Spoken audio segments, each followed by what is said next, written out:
Okay, so tell me, Natasha, what drove you to run for this particular position on the West Valley? Like what, like you said, you mentioned that you had a fear. For what helped you come over that fear for you to run? Honestly, I don't even know. I think I just felt that now was the time. And maybe that's what got me out of my fear, is to think that like now we on both sides of the aisle, there needs to be change. And I'm hoping to be part of that change in our leadership in at the state legislature. I think one reason things aren't getting done is because we've had the same folks that are talking to each other, and they're clearly not getting over whatever issues they have going on. So I believe we have one, if we have bold Democrats who are willing to stand up for their issues, we might get things happening that will help the everyday common folk. And also, I think we have bold folks talking to Republicans that maybe we can get have a better conversation. Mm, We a lot of times on our end, at least, and when I say our end, I mean I'm a Democrat. right. We aren't strong enough, and we don't stand on our values. We easily feel that we need to compromise to get things done.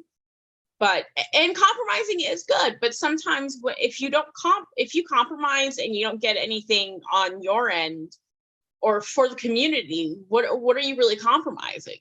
And I don't believe in compromising our community. So that's one of the reasons why I'm running. And that's awesome. I think sometimes people may have a fear of running for politics because they feel they may lose or they feel that their voice might be heard. But at the end of the day, you take a look at it, there's a lot of individuals, a lot of citizens, a lot of voters that need someone to speak on those issues, right?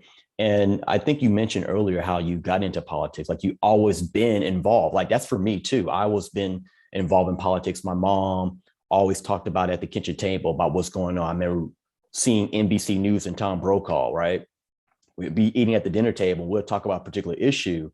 Me, my brother, and my mom will go into these conversations. And I think that's really important at the kitchen table, at family gatherings, to talk about these issues so people are educated on what is happening and how it affects their lives, right?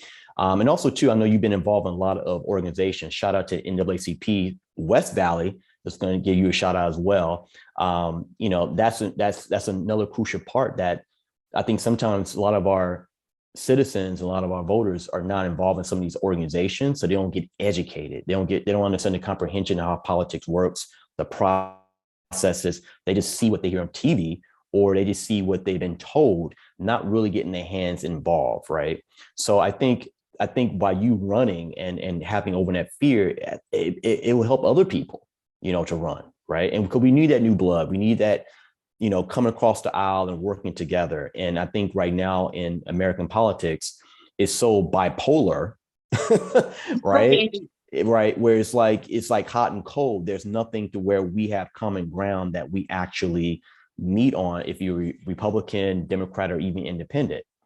So that being said, let's talk about the immigration law and policies and processes and things that sort. I know some people feel like they may not have a true understanding what immigration law is and why it's so important. So I know by you saying you born and raised in Guam and you came over here when you were a child, you have some type of personal connection to that as well with your parents. But let's talk about the current issue. What do you see right now that is the challenge with immigration, especially in Arizona? Well, the challenge is I feel the humanity is kind of taking out of it. I think a lot of times people forget that these are humans. Um, the reason why they're coming is not to be disruptors or to spread ill wills on society. They're coming over here because unfortunately the conditions in their homeland aren't great conditions. They're just trying to do what we're trying to do. They're just trying to provide for their family, get a job, put their heads down, and take care and make sure they can prosper and take care of themselves and their children, or or whoever they're with. Also, a lot of times they're here, they work, and they send money back to their families. So yeah, I would like to see more empathy and care into and from this on the citizens' end, and also from our government's end. So I feel like that's one thing that's lacking. What do you think the first steps to trying to get some type of common ground on immigration? Like, what do you think is the biggest thing that we feel like we can accomplish in the next 12 to 24 months with that? Wow, that's a deep, good question, honestly. Yeah. I feel like one way we can get common ground is we need to frame it in the aspects of the economy, and frame it on the aspects of jobs. We keep talking about how the state of the economy is, and honestly, people that come over are hard workers. That's why they're coming over here. They're coming here so they can work. Let's be honest. Right. And we keep talking about that there are gaps in jobs and that there are gaps in the economy. These are folks that will do that. They will do that work. And I think if we can frame it on that level, I think independents, Republicans, and even some like moderate Democrats can understand that. Because I think we all want to see our country succeed. Right. Okay. And that's a good point. I think as time goes on, I think the average voter and citizen needs to get more educated about immigration, because there is a humanitarian issue and concern, something of a morality, right? Something of like, okay, this is what we need to do for our fellow common man, because they're coming from pretty harsh conditions. And understanding the nature of America, we are built on immigration. Right. And no one is really truly have long time lineage over here that's been here for like, over 1,000 years beside the Native Americans. Right. So I think there's a misconception about immigration and how this country is built on it, and it's still continue to be built on it, and still it's still one of the most important features and factors to our success, because we get the best of the best from other countries and other areas to come here, because they can get that opportunity to showcase their talents and their skills and get that American dream, as we still want to call it. Right. I mean, but heck, we can talk about the chain supply. If we don't have enough folks that are working these jobs, that from everything from the loading dock to the farm workers, the meat industry. I mean, we want to be complaining about it, but honestly, I don't know anyone who's like, okay, well, I'll do those jobs. Yeah. And hey, guess what? There's plenty of folks a couple 100 miles away that will do those jobs. Right. So it comes back to the economic process, right? An economic ecosystem, that we need those type of individuals to come and do these type of particular positions or jobs or occupations, because it's still a major foundation of how the whole economy works overall. Right. Okay. Definitely hear that. Now, let me ask you this. I know that you've been working pretty hard on the child welfare tax process and policy. Tell me where you're at with that right now. Tell me your thoughts. Tell me where you think it can get in. We can improve on that or get something kind of resolved, if that's even a question. Well, I want to be hopeful, and I believe that there's still room to get the child tax credit re-energized again on the federal level. Somehow I became a little spokesperson for the child tax credit, and I'm happy to take that on because one, I was a family that took a part of the child tax credit. I had it when it was a nice supplement to our income, and I also, when we didn't have it, now that it stopped in the last 4 months, I see the difference. So inflation, I've heard recently that inflation takes away an extra about $296 from American families. Fact. Yes. If we had the child tax credit, currently, if we had the child tax credit, the inflation, the hardship of the inflation would be felt a lot less, because that's Right. exactly, depending on how many children you have, that's about exactly the same amount of money you would have been receiving. Mhm. So that just shows how critical it is for us to have it. And I still believe there's ways for us to have it federally. Also, another option is that the states can take this up too. If the federal government doesn't want to do it, the states can do it. And maybe not every state, because I don't know the budget of every state. But currently, if a lot of folks don't know this, Arizona is sitting on a surplus, and not just a Really? little surplus. We have a big surplus. Wow. Yeah. So it's very interesting when we're sitting on the surplus, but yet we can't find ways to take care of our community. Somehow we're like, oh, money for public education? I don't know how we can do that. Yes, there's ways we can do this.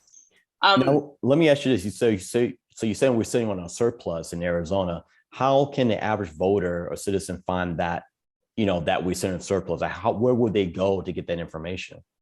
Um, One way you could do that is the Arizona, I want to say it's arizonaledge.gov, but if you went to the Okay. government website, you could find out. But also, you can also contact your state legislators as well. And also, there's still time for you to have your voice inputted, because we're sitting on the surplus, but a lot of our legislators don't want to use it for good. Mm-hmm. The actual budget for this year is actually being stalled, meaning they're in negotiations. But luckily, we have a lot of good Democrats, like leader, State House and Leadership Reginald Bolding, and many others, who are not going to back down and accept a skinny bill, meaning a bill that doesn't have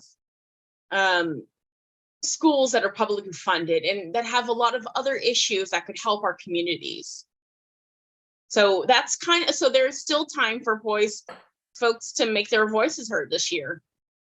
So that's good. So the average voter needs to get in contact with their political official or their representative, and they can find that information probably on their website, or just looking at some of the budgetary reports that sometimes they're on their website or on the state website, so they've seen that surplus. And because we're not activating or being proactive about getting closer to that surplus and getting funds released to help certain policies and procedures, like you said, this is some of the gridlock that we talked about, right? We got the money, but we haven't really made that withdrawal to where areas that it needs to go, right? So people can look that up and get in contact, what you said, with their local political representative or official to get that information. So that's good to know. Okay. Now let's talk about Black Lives Matter, right? That seemed to be always a up and down topic based upon how society's feeling in one moment, like, oh, all Black Lives Matter, everything, and then we kind of cools down. Yeah, Black Lives Matter. Yeah, I support that. Right. So the little whisper. Right. So it's not, sometimes it's not constant in the society that we're living right now. We're going just understanding what Black people go through, and that Black lives does matter. So tell me, what have you done being part of that process, that movement? Tell me, or tell us, like, what you want to do when you actually become that representative for the people, what you want to do regarding Black Lives Matter. Like, what's some of your policies that you're thinking? What's some of the strategies or processes or even programs that you want to address when it comes to BLM? So what I've done, I've done simple things. I've gone to like actions and rallies. I've definitely tried to make my voice heard through different avenues, social media or otherwise. I know sometimes, and sometimes it feels that what you're doing is not always enough. I feel like there's always, sometimes it feels like there's always more you should be doing. And then also for me, when it comes to that issue, to me, Black immigrants is also another, when you're talking about Black lives, it's literally all, and of course we don't like to use, sometimes it sounds too close to all lives matter, but like literally all Black lives matter. Like Black immigrants, they're actually hurt the hardest when it comes to detention centers and the racism that they're felt. Like Haiti immigrants coming over. Right. Yeah. So earlier this year, when a lot of that was happening, I actually hosted my own vigils downtown. Yeah, so I try to do things, but sometimes I feel like it's probably not enough. But what would I do in the future if elected? I want to, I know a lot of folks are interested when it comes to reparations. So I think at the basic level, we could at least maybe have like a study, have a commission, and figure out what would that look like. Because you know, when people talk about reparations, you can survey like 100 Black folks, and you might even get 100 different answers. So we need to figure out like, what does that even look like for folks, and what is feasible that the government could even do. Is that are we talking education, like free tuition? Like, so we need to figure out what exactly that means. But on something that we can do right now, if elected, is one. I shouldn't say it's obvious, because sometimes things aren't obvious. Right. Police reform. I think that's a good place to start. That's one of the issues. But obviously, things that are affecting Black Americans and all Black folks aren't just police reform, right? That's a good chunk of it. But and it's a huge chunk of it, because anytime a Black folk steps out their door, if you're Black or brown, just as cops want to make it home, we want to make it home too. Correct. So that's a big chunk of it. But also, I think we need to think about upward mobility in life. And it doesn't necessarily mean that you have to go to higher education. But if that is what you want to do, we should find ways to make that affordable. And of course, because of course, upward mobility looks different to different folks. But one thing I think we can all agree on is that we want to make sure that we are building generations that are going to grow. That what I leave my kids is better than what I had, and that we're continuously growing, and what they will have will be better, and they can give their kids a better life. So I think we need to figure out those things. But so criminal justice is something you can do right away as an elected official. Jobs, good paying jobs is something we can do. Okay, sorry. The housing, this is a big one. I mean, especially when we're talking about upward mobility, like exactly. If you have a house, you can pass that on to your children. Right. Or generational wealth. Yes. Yeah, generational wealth, right. Housing is a future issue, and it's a current issue. We are in a housing crisis. Well, to me, it's like it's an ongoing issue, right? Because like recently, Wells Fargo got sued for not approving 50% of African-American or people of color regarding their mortgage applications. It's still an ongoing issue. And like you said, with Black Lives Matter, it's a broader stroke with the brush on the canvas of what's going on today. It echoes throughout other parts of society, not just with police reform, but everything from economics, health, education. So I like that you said you would develop some type of advocacy. And voting rights. Right, and voter rights. Exactly, voter rights. So I like that you said that you're interested in developing an advocacy group just for Black Lives Matter to focus on these issues, to try to put this together as a package of this is what we need to do to start beginning the healing process, but also to beginning to change, put reform in place to make sure that everything is equal and fair.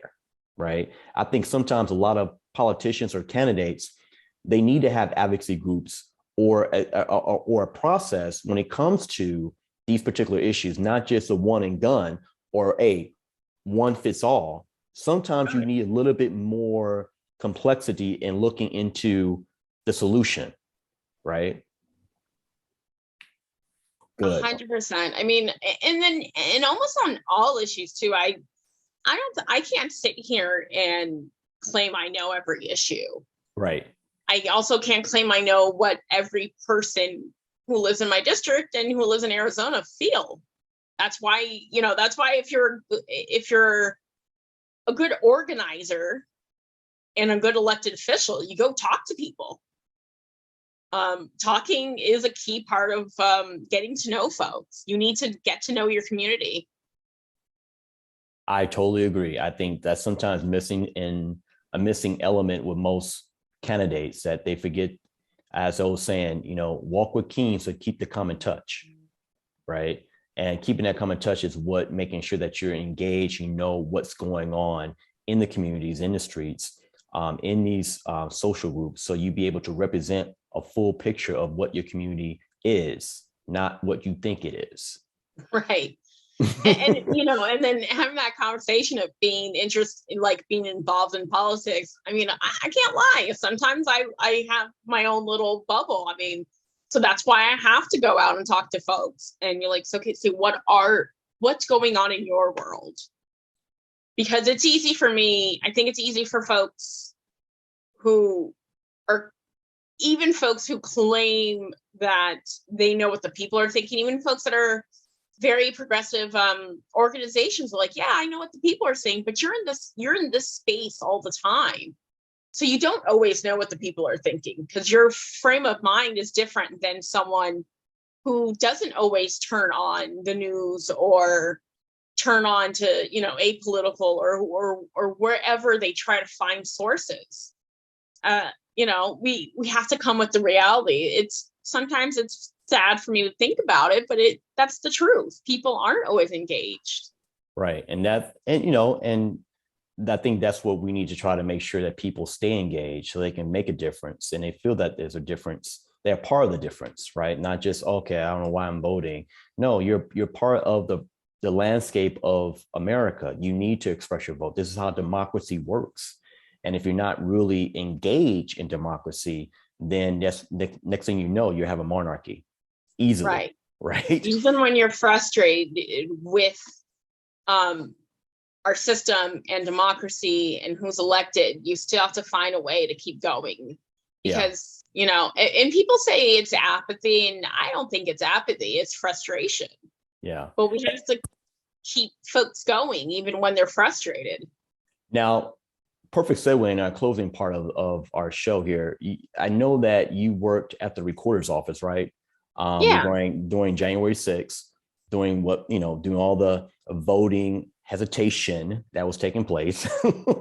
And so tell me your experiences when you was working down there. Tell me what was happening. Tell me what was going through your mind.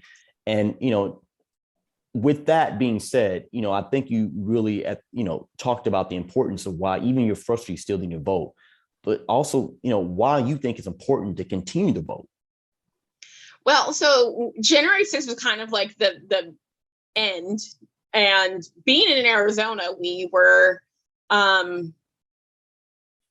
lot of times I would say we were the spark of a fire. Right. So it was definitely an interesting time working at the recorder's office. I don't think when I signed up, I didn't think that was going to be the end process of everything. Right. And I say the spark because a lot of the folks that we saw on January 6th, I'm sure folks probably saw, the shaman and all that. The shaman was at the recorder's office protesting after the elections. So a lot of the folks that were arrested, a lot of these folks that got their start here in Arizona were protesting down in Maricopa County. Let's see. Okay. So you could definitely hear, I would say this. So when we were working right at that, right after Election Day in that week, and we were counting the votes, you could definitely hear them outside. And it was growing, and it was little by little, it kept growing. Most of the time we did our jobs and it didn't affect, but every once in a while, depending where you were in the office, you could hear them chanting. And what were they chanting? like stop the count, and they were waving their flags around. They had music. Yeah, they really try to make it a whole festival. You would call, maybe not the festival you would probably want to join in, but they really tried to. They had a good old time down there. It was definitely an interesting circus. Is a good way to put it, because you had them, you had the media coming down. But so I think one of the days that stuck out in my mind was the day they actually called it for Biden. One, because this was the day that we were doing what you call the hand count, like where you would take a percentage. And that's also the interesting part, is when they had this audit, we actually did, we did our own hand audit. You take a small percentage, like 10% of the county, and then you count them over. That was the other thing too. We had Democrats and Republicans side by side doing this job of making sure that the county had done its job properly. And also, when we were tabulating the votes, we were side by side. You had a Democrat sat with a Republican, and we were making sure the votes were counted properly. And which then is this juxtaposition of having been inside, where we were getting along with Republicans and we were doing our job, and then you had this in circus outside. But so the interesting day, so that's one part that was very interesting of the day Biden was called, is that we were actually getting along. There wasn't this, we were doing our jobs. And then that day, though, I actually got escorted to my car by one of the sheriff's folks. And the reason why is because outside you had pro-Trump folks, and you had, I guess, anti-Trump folks that were kind of like bickering and back and forth at each other. And this is all taken outside. This is not inside. Like you said, no, this was outside. The Democrats and Republicans were getting along. Hey, we're cool. We try to make these counts legitimate. We trying to actually do checks and balances properly to make sure that we have an actual correct count. But outside of the office, you heard the chanting, you heard the disarray of views. Yeah. So, wow, it's two different worlds, sound like. Entirely. And so when I was walking my car, I was kind of almost struck. And one of the sheriff's office noticed it. And he was like, do you want me to walk you to your car? I said, yeah. Oh, okay, I'll take it. So funny enough, when he was walking me to the car, there's that one rap song. It's like F Donald Trump. Right. So like, so as he's walking me, that song like comes on loud, and he's like, oh, there's a lot of interesting people out here. I'm like, yeah, there is. But there were some scary times. So when these folks first started coming to the county's office, some of my friends who worked there had to be escorted to their car. They were surrounded by these folks when they were first here. And these were all women that had to be escorted to their cars. A lot of them were college students too. And luckily for me, I wasn't there that night. And almost sometimes I feel maybe it wasn't lucky for me, because I was sitting at home worried for my friends and worried that were they going to make it out to their cars safely. And luckily, we can say anything you want about law enforcement, but this was definitely one. That whole 2 weeks after the election was one time I was definitely grateful for our sheriff's office, because they definitely made sure that the people who worked in the building were safe and that the votes were safe. Nice. And with that being said, that's why it's still important to vote, right? You just kind of described two different, like I said, views, two different worlds. One, that everybody, regarding their political reference or affiliation, were actually working together in accordance and in harmony regarding getting the correct votes, doing what democracy does best, right? Where outside you see like I said, the disarray, the misinformation, the other viewpoints that were not really reflecting what was taking place inside to maintain democracy. So first of all, I want to say thank you for your service. Thank you for, staying steadfast and, doing what you need to do was right. Right. And lucky, like you said, the sheriff's department was there to escort you, to protect you, kind of get to you, to aid from the building to your car, to your vehicle. But I think some people may not understand what was taking place inside a lot of the country's recorder's offices, right? Counting the votes, everybody was really working, like I said, in some type of process to make sure everything was legitimate. So thank you for that. And I want to say, where do you stand when it comes to voter rights in closing? Like with all that, and I know you said the importance of why we should vote, but like, where do you stand with that? Like, where do you see how we can do better in Arizona regarding voter rights for everybody, right? Not make it too apparent that it's not equal for other groups of people to vote during the process, but where do you see how you can make a difference? Where do you see how you can influence that, where it is fair to everybody to have equal voting rights moving forward? Well, for me, it's quite simple. I love to say, I want to ensure that we have voting that's easier, not harder. Mm-hmm. And in Arizona, there was a while we were actually a pillar of that. Honestly, almost for a good 20 years, we were and I want to say a pillar in when it came to like the permanently early voting list. There were still some issues where like locations of where voting locations are, or the lack of them. So we weren't a perfect pillar, but we were, when it came to vote by mail, a lot of folks looked at us. And now we got rid of the permanent early voter list. Now what they call it is the active early voter list. So if you don't vote in 2 elections, doesn't matter if it's school board, general, primary, whatever it is, if you don't vote in 2 elections, I think it's 2 concurrent elections, they will kick you off the active early voter list. Wow. So you don't, if you're not participating in the voting process from the last 2 election cycles, right?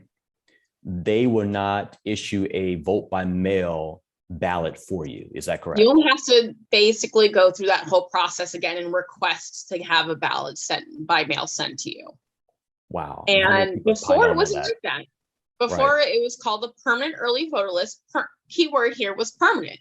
So you were always on that list, if you voted or not. And the permanently early voter list is crucial. No matter where you stand, no matter where you stand, it's great to be able to vote by mail if you're sick, if you're working 2 or 3 jobs, if you're just plain busy, or hey, heck, even if you're plain lazy, that's fine. Sign your ballot by mail, put it in the mailbox. It's a great process. So I could go on and on about the voting rights, but things I can do in the future is I will ensure, if I'm an elected official or not an elected official, I will ensure that voting is that voting is a God-given right, that it is an easy process for everyone who wants to vote. So there's this other thing too that we used to be able to do in Arizona. So let's say, Myron, you're not feeling well or you're busy and you have your ballot and you're like, hey, Natacha, can you come pick it up for me? Great. I'm going to go pick up your ballot. I'm going to take my ballot, put it in the mail. Now, unless that person lives in my house, I can't take your ballot, or else I will get it. It will be a misdemeanor. Whoa. What? Right. Yeah. A misdemeanor? Mm-hmm. Okay. And that's just also another roadblock to to being able to vote. That to me is a form of voter suppression. I mean, I should be able to, the person has their ballot sealed. What am I going to do if I take, and at one point, this was a great tool for organizers too, because they could knock on people's doors like, hey, I will take your ballot, I'll mail it in. Folks were claiming that people were ballot harvesting is the nickname, the bad nickname. I don't like that word, but it's the word they call it. But can you imagine, but also it goes on down to the bottom line that if your uncle was like, hey, come back, you couldn't do it without getting in trouble. And things like that I want to get rid of. Nice. We need to go back to a time when voting was truly accessible. Yes, I totally agree. It should be, like you said, a God-given right. It should be that you're a U.S. citizen, you're able to vote, and voting process should be simplistic, right? Not this long line in a pandemic.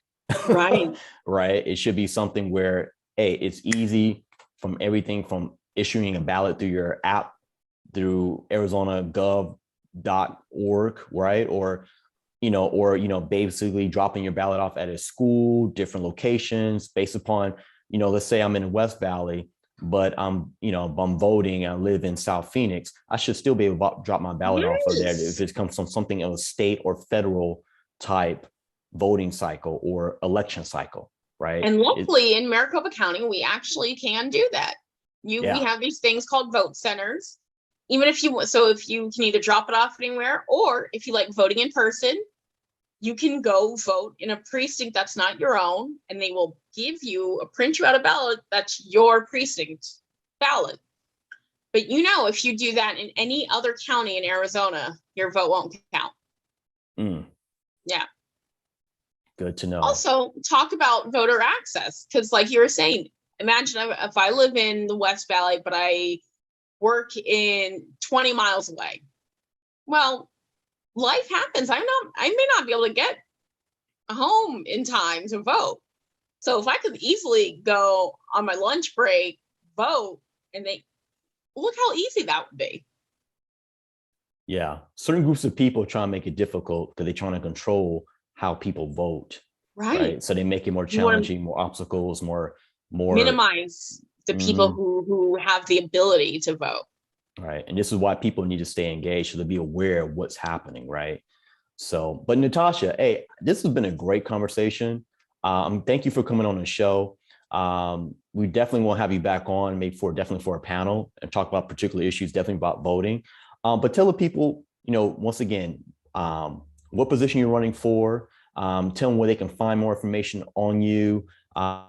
And just kind of get more information on other political issues or topics that you're campaigning on. So tell us, like I said, once again, what you're running for and where they can find more information about you. Okay, great. And first, I want to say thank you to Apolitical for having me. I am running for the State House in LD 22, so southwest portion of Maricopa County. Where you can find me, my website is natachachavez.com. It's Natacha with a C. And I am on Facebook, Instagram, and on Twitter. On Twitter, it's I didn't make like an official campaign one, but I am on Twitter. So I do post about like everything on Twitter. So please follow me there. It's I am Champa, which is a CHAMPA. So if anyone remember in the old days of Twitter, when Puffy got on Twitter, his handle actually still is the same, but it's I am Diddy. So I thought I was being funny when I was younger, and I said I am Champa because it was a play off him. And my nickname in high school was Not Champa, like the incense. So that's where my Twitter handle comes from. But those are the various ways you can find me. I am not on TikTok. I am now considered an older millennial, and I am not on TikTok. But hey, if anyone would love to, help the campaign out, if any young folk wants to help me with TikTok, I'm more than willing. But those are all the ways you can find me. And yeah, I love talking about all types of topics. Perfect. Well, Natacha, hey, thank you so much. Guys, make sure you follow her on our websites and our platforms. Make sure you stay engaged. Hey, thank you for guys coming on the show, listening to our conversation. I'm Myron Joseph Douglass, one of the Apolitical hosts. So definitely follow us every Thursday at 7 p.m. Pacific time with my other two co-hosts, Roy Tatum and Brian Watson. So they talk about a lot of different issues at the moment. So follow us on at Apolitical 006 on Instagram. Follow us on Facebook. I'm also on YouTube, Team Political as well. So Natacha, thank you so much for taking your time out today. We appreciate you. We'll have you back on. And just thanks for sharing some of your views and insights of some of the political issues that's taking place today. Thank you so much.